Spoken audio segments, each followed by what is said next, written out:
In 2022, nestled in the quiet town of Tullamore, County Offaly, Ireland, a tragedy unfolded that would shake the community to its core. 23-year-old Ashling Murphy was the kind of person you couldn't help but admire. Intelligent, driven, and incredibly hardworking, Ashling had a dream from a young age: to become a teacher. And when that dream became a reality, she couldn't have been more thrilled.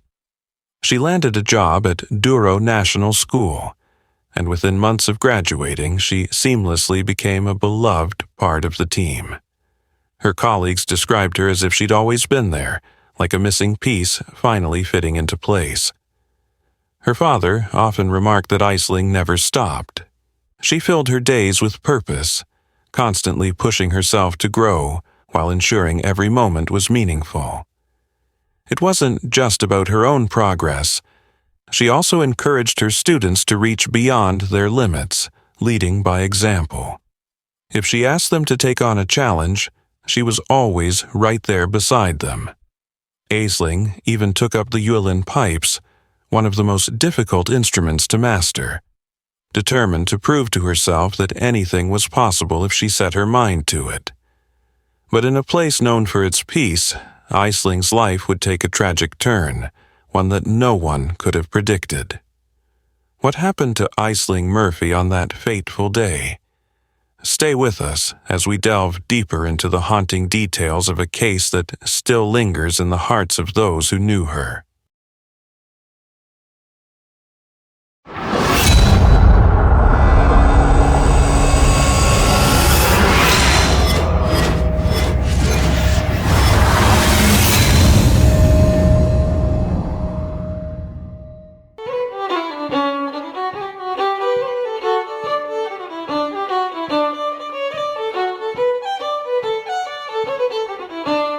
Ashling Murphy's passion for music and the creative arts ran deep. From a young age, she had followed in the footsteps of her musical mother, Kathleen.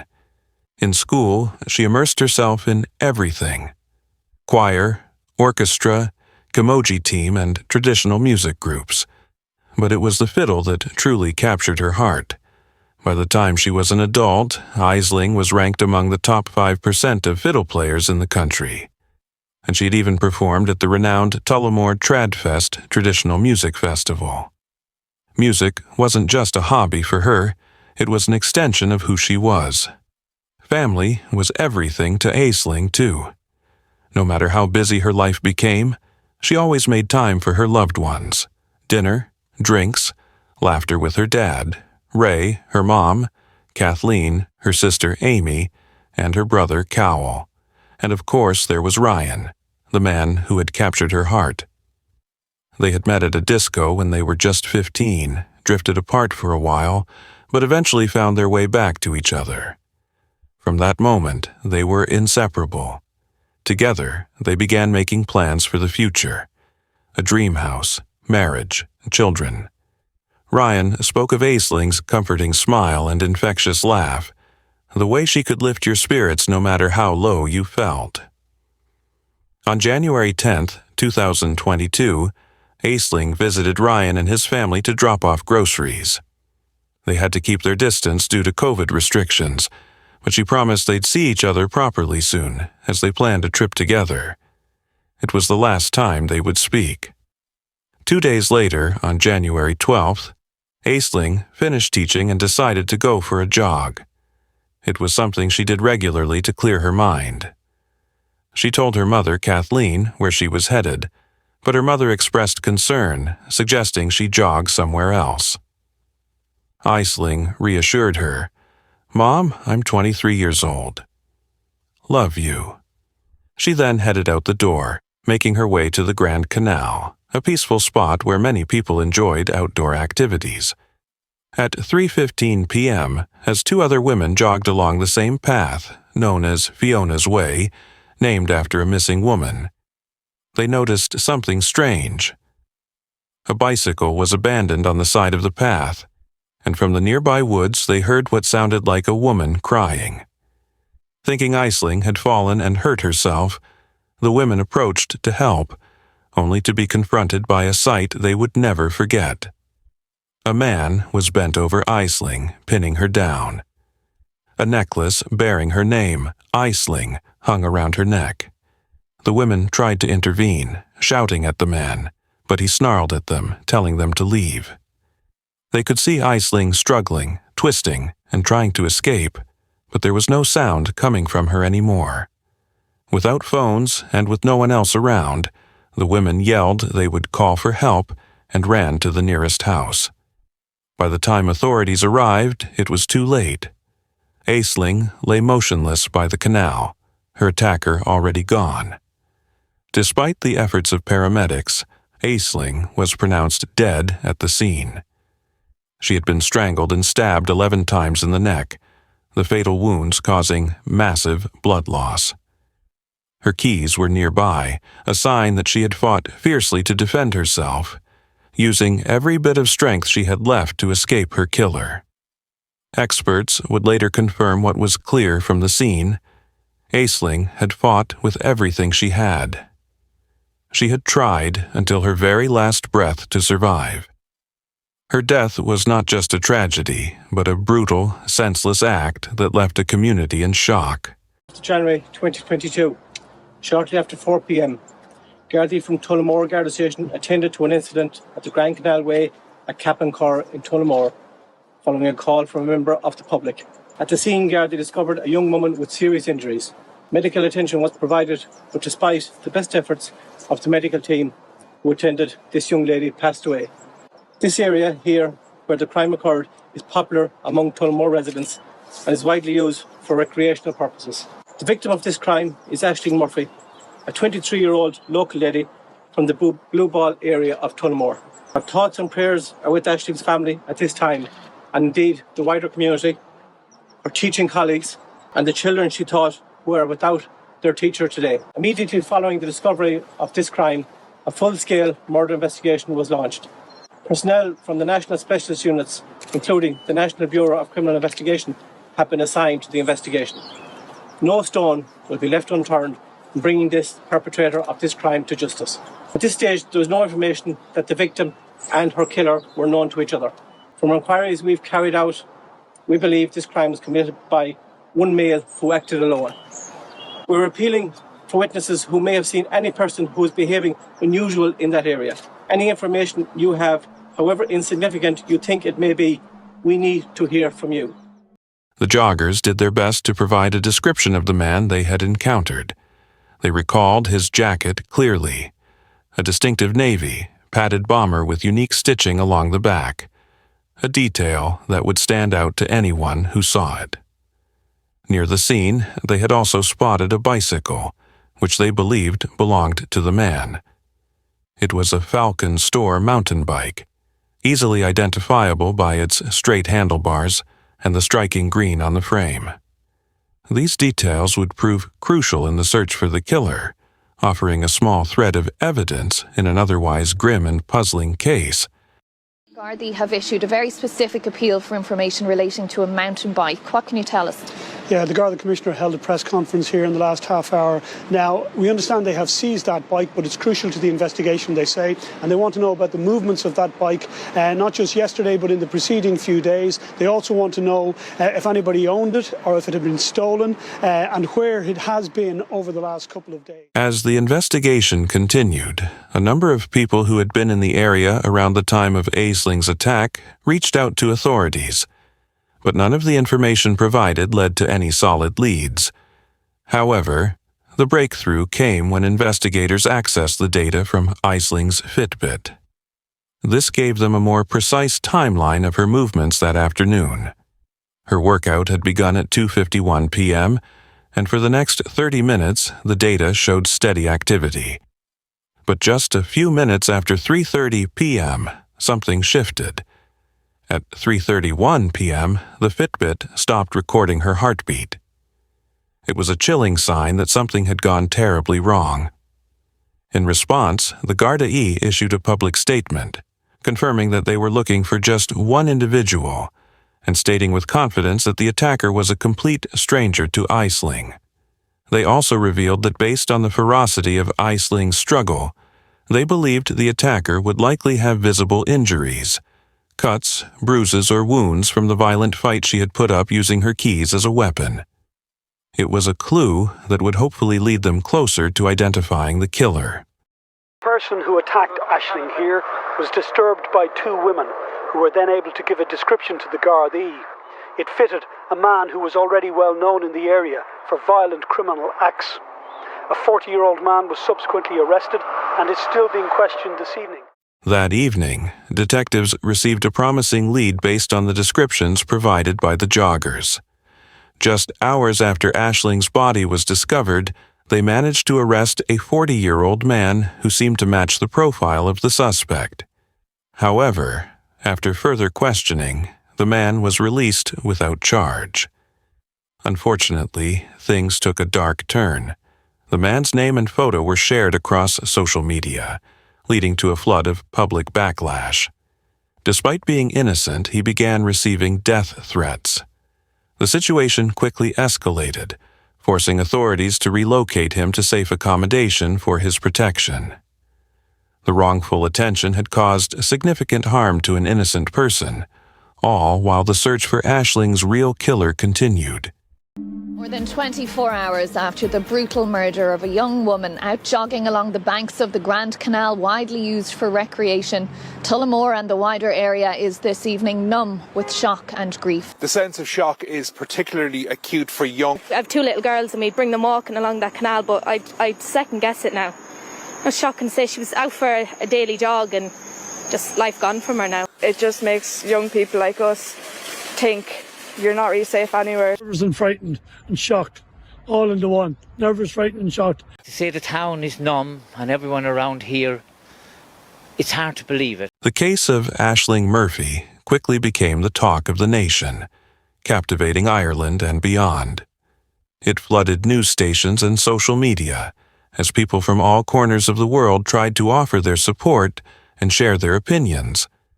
However, as often happens with high-profile crimes, many were quick to focus on the fact that Ashling had been jogging in a somewhat secluded area. This led to a troubling narrative that seemed to shift some of the blame onto Ashling herself. Activist Laura Bates responded with an emotional post, challenging this line of thinking. She wrote, "I understand why people are posting that she was just going for a run, but this is a complicated form of victim blaming. We say she was just doing this or she was just doing that, as if it somehow would have been less tragic if she had been doing something else. It doesn't matter what she was doing." Bates's words echoed a larger message of solidarity, especially after the tragic death of Sarah Everard, and reminded everyone that the focus should be on the crime, not the victim. Meanwhile, the grief and outrage continued to build. It had been 48 hours since Ashling's death, and vigils were held across the country, with thousands attending, including prominent political figures. The principal of the school where Ashling had taught spoke of the deep impact her loss had on the students and faculty. "It's so hard to think that she was here just yesterday, teaching her first class of students, and today they're in tears without her." On January 14th, a small crowd gathered outside the Irish Parliament to honor Ashling, and by 4 p.m. that crowd had swelled to over 1,000 people. The Prime Minister at the time, Michael Martin, and future leader Leo Varadkar joined the vigil, with Varadkar calling Ashling's murder a tragedy that united the nation in revulsion. Meanwhile, the investigation was moving forward.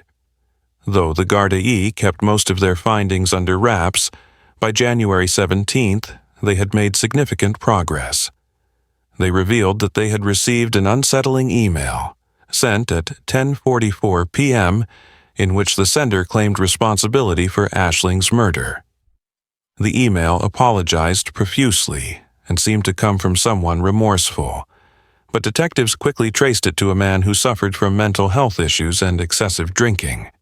He admitted to being confused about the email, claiming he had no memory of sending it, and that he had no involvement in the crime. While initially promising, further investigation ruled him out completely, leaving the police back at square one.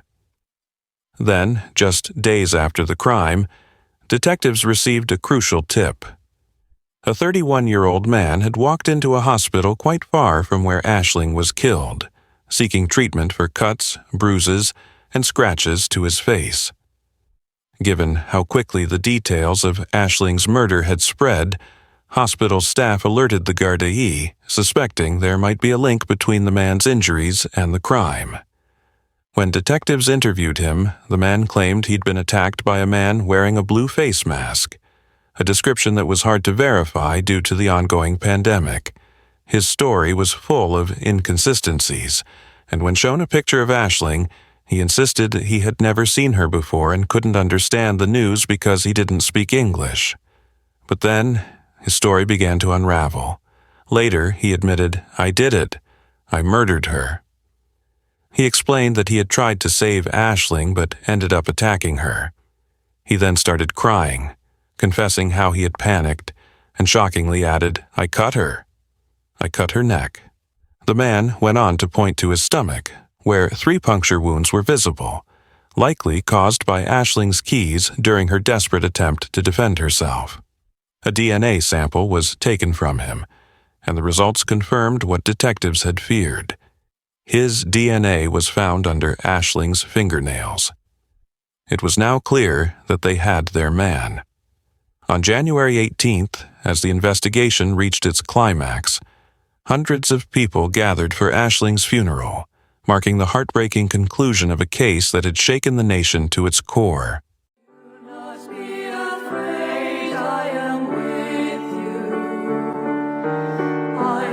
She was the light of their lives, and the murder of 23-year-old Ashling Murphy has stunned Ireland.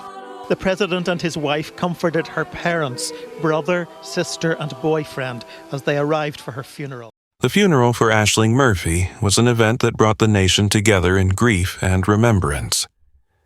It was attended by prominent figures, including the then Taoiseach, Michio Martin, President Michael D. Higgins and his wife Sabina, and Minister for Justice, Helen McEntee.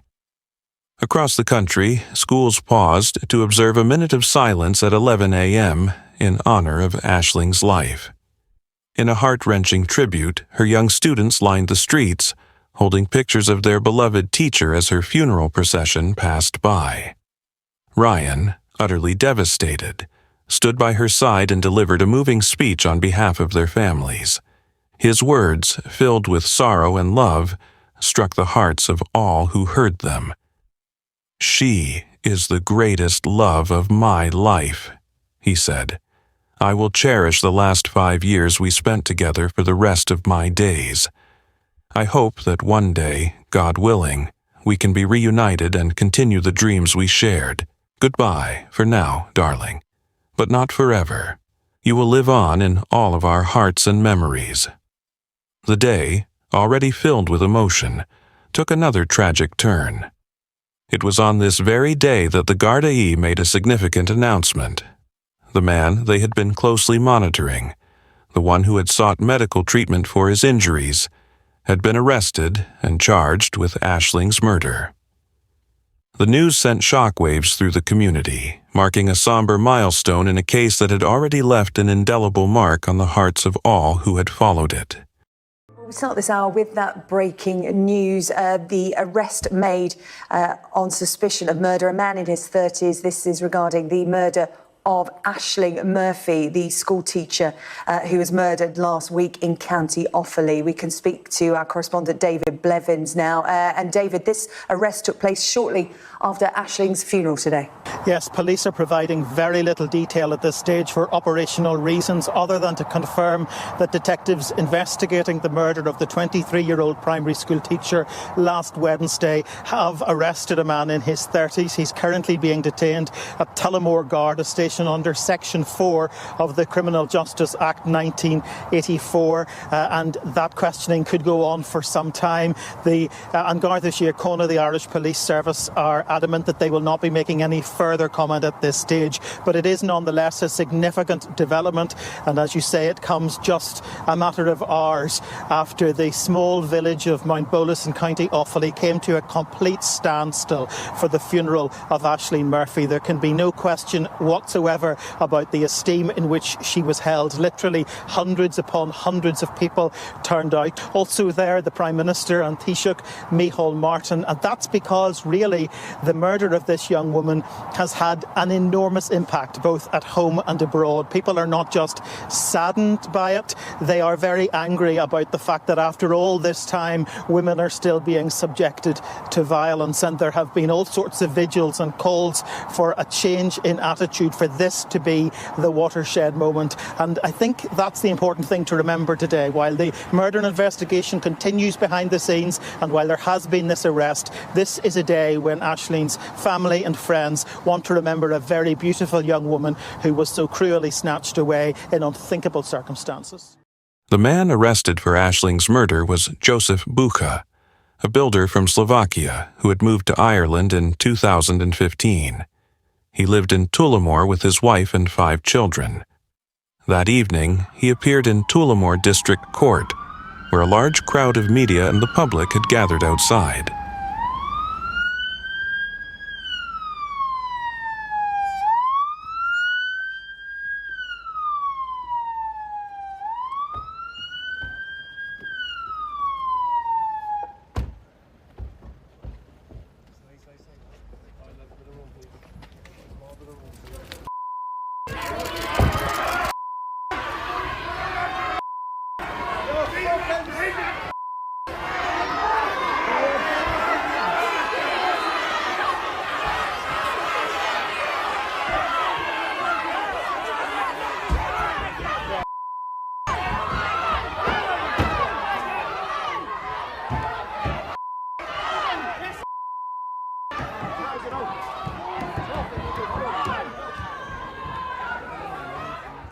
The Gardaí received more shocking information about Joseph's actions in the hours before Ashling's murder. Anne-Marie Kelly first noticed him on his bike as he passed her slowly, staring at her in a way that made her uncomfortable. Later, she saw him again at the canal, walking behind her while pushing his bike. She could feel his gaze and quickened her pace. Fortunately, she spotted a man in a van and jogged toward him, prompting Joseph to quickly leave. He had also followed 3 other women that day, even appearing on camera a few times before finding Ashling. Authorities believe he was on a mission to harm or kill someone. Described as a phantom individual, Joseph had never been on their radar until then. Despite his confession, Joseph pleaded not guilty, claiming he didn't remember admitting to anything in the hospital. He reverted to his previous story, now alleging he had been trying to save Ashling from another man.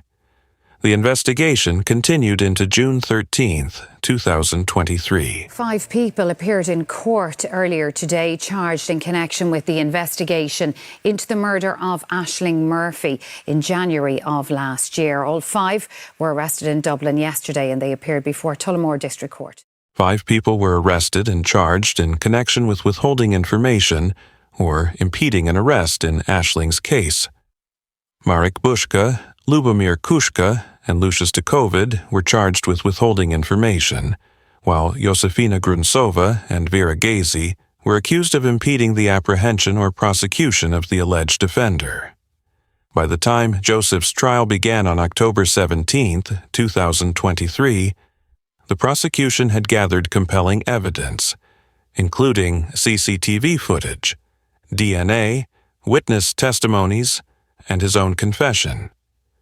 Despite this, his defense team continued to maintain the story that Joseph had been attacked by another man, which explained his injuries. They argued that after the attack, Joseph killed Ashling before fleeing. They also claimed that the 2 women who had seen him had mistaken his actions, suggesting he was trying to stop the bleeding rather than harming her. NHS emergency and intensive care consultant Dr. Johan Grundlig was the final witness for the defence. The jury has heard Mr. Pushka told Gardaí that he killed her, but in his evidence to the court he said he did not recall these conversations. Giving evidence via video link from the UK, Dr. Grundling said he had concerns about whether the engagement by Gardaí with Mr. Pushka on the evening of the 14th of January last year was reliable due to a multitude of factors. Dr. Grundling said Mr. Pushka's recent surgery, the oxycodone medication he was given, the unfamiliar environment he was in and the language barrier cast doubt over his fitness to be interviewed. He said he would have expected medical practitioners to have been consulted before Gardaí spoke to Mr. Pushka and for Mr. Pushka to have been checked for signs of subtle delirium or confusion. The doctor agreed with prosecuting counsel Anne-Marie Lawler that Mr. Pushka had been regularly checked by medical staff during his hospital stay and there was no record of him being disorientated or confused at any point. He also agreed with Ms. Lawler that Mr. Pushka would have had at most just over 8 milligrams of oxycodone in his system at the time he made the confession. The prosecution condemned Joseph's lies as foul and contemptible. They criticized his attempt to portray himself as a good Samaritan, calling it disgusting. They made it clear that Ashling was the only victim, and Joseph's actions were a desperate attempt to avoid responsibility for his crime. Jury in the trial of Joseph Pushka, who is accused of the murder of Ashling Murphy, will hear closing speeches tomorrow. After that, Mr. Justice Tony Hunt will summarise the evidence and the relevant law. They're likely to begin their deliberations on Wednesday. On the 9th of November 2023, after just 2 hours of deliberations, he was unanimously found guilty of murder. As the verdict was read, Joseph sat in silence, his hands covering his face. Judge Tony Hunt did not hold back, telling the jury, "We have evil in this room. There is no doubt about that." He praised the jury for not wasting time on what he called Joseph's nonsense, and agreed with their decision. He also acknowledged the horror of Ashling's death, calling it enough to make anyone physically ill. For the difficult task the jury had endured, he excused them from service for 20 years. As the jury left, the room erupted in applause. On November 17, 2023, Joseph was sentenced. Judge Hunt told him there was only one sentence, a mandatory life sentence. Ryan, Ashling's partner, addressed Joseph directly. "You have no idea the love we had for each other because of you. I'll never marry my soulmate because of you. I have to live without her. You showed no remorse, which sums up the kind of person you are. Pure evil." Ryan ended with, "When your day of reckoning comes, may you be in hell a whole half hour before God even knows you're dead." Joseph avoided eye contact with anyone, including the judge. Mr. Justice Hunt stated that if he had the power, he would have considered a whole life order for Joseph. He added that when Joseph's release is considered, the decision would need to take into account that no one knows why he killed Ashling. He had never shown any remorse and had lied about the events, all of which would be factored into the decision. After sentencing, Joseph was moved to a padded cell under 24-hour surveillance. Sources claimed he had tried to take his own life during the trial, and other inmates had reportedly made threats against him. Despite everything, Joseph's family still believed he was innocent. At this moment in time, and on behalf of the Murphy family, I would like to take this opportunity to express our deep gratitude to all of our family, friends and community for their unwavering support since our Ashling was stolen from us 22 months ago on the 12th of January 2022. From day one, the outpouring of love and support was felt in abundance from the Irish people, both on a national and international level. She was not only an integral part of our family, but she was also a huge shining light in our community, a community in which, year in, year out, she gave back to as best she could. Words cannot express the gratitude to all members of Garda Síochána who conducted and pieced together a robust and thorough investigation. We wish to formally thank the prosecution legal team, Justice Hunt, and also our family liaison officers, Sergeant Lucy McLaughlin and Detective Garda Alan Burke. We'd like to also thank the victim support at court team, who were always there for us, always waiting to help us at any given moment. We would like to also thank the members of the jury for reaching this verdict. Sitting through the harrowing evidence of this trial was not an easy task, and we'll be forever grateful for their patience and resilience throughout this incredibly difficult process. It is simply imperative that this vicious monster can never harm another woman again. Thank you.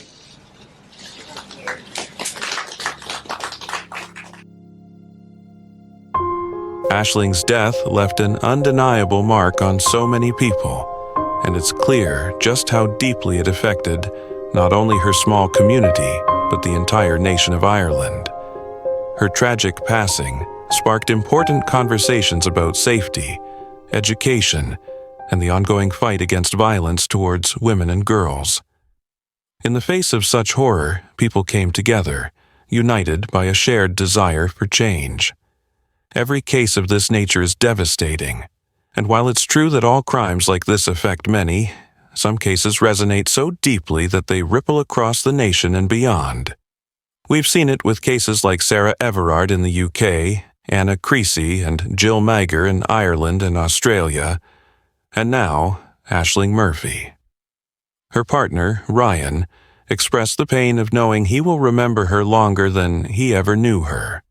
Her sister Amy spoke of the relentless nightmares, the guilt of not being there to protect her. Ashling did so much for everyone, yet no one was there when she needed us most. As a big sister, I couldn't protect her while she was alive. All I can do now is protect her memory, she said. As a family, we will continue to set the table for 5. Thank you for tuning in. If you'd like to support our channel and help us keep making content, please don't forget to like, comment, share, and subscribe. Your support means the world to us, and we truly appreciate it.